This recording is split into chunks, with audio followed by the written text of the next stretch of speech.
Hello मेरे प्यारे प्यारे बच्चों। आज हमारी कहानी का टाइटल है घमंडी हाथी। चलिए अब चलते हैं अपनी कहानी की ओर। एक जंगल में चींटियों का झुंड रहता था। उसकी रानी बहुत मेहनती थी। सुबह सुबह ही वो अपनी टोली के साथ खाने की तलाश में निकल पड़ती। इसी जंगल में एक घमंडी हाथी भी रहता था। वो जंगल में सभी जानवरों को परेशान करता था। कभी गंदे नाले से सूंड में पानी भरकर उन पर फेंक देता, तो कभी अपनी ताकत का प्रदर्शन करके उन्हें डराता।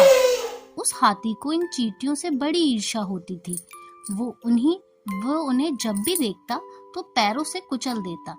एक दिन चींटी रानी से हाथी ने विनम्रता से पूछा कि आप दूसरों को क्यों परेशान करते हो?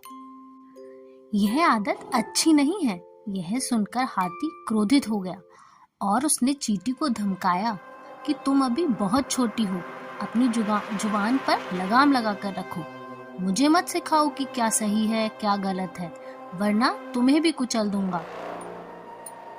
यह सुन चींटी निराश हुई, लेकिन उसने मन ही मन में हाथी को सब सबक सिखाने की ठान ली।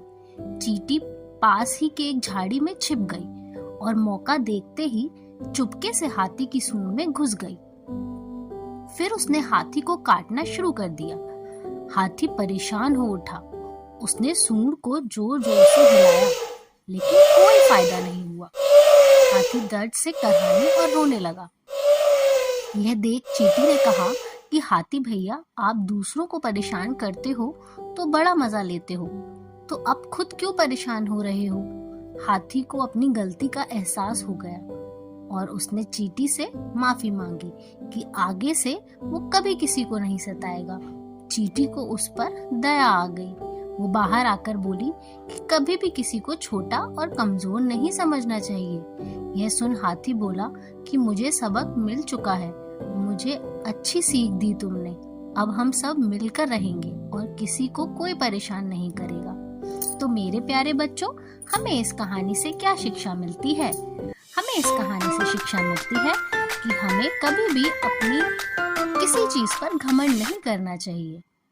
सबको, अगर हमारे पास कुछ है तो हमें सबको उससे और सहायता करनी चाहिए।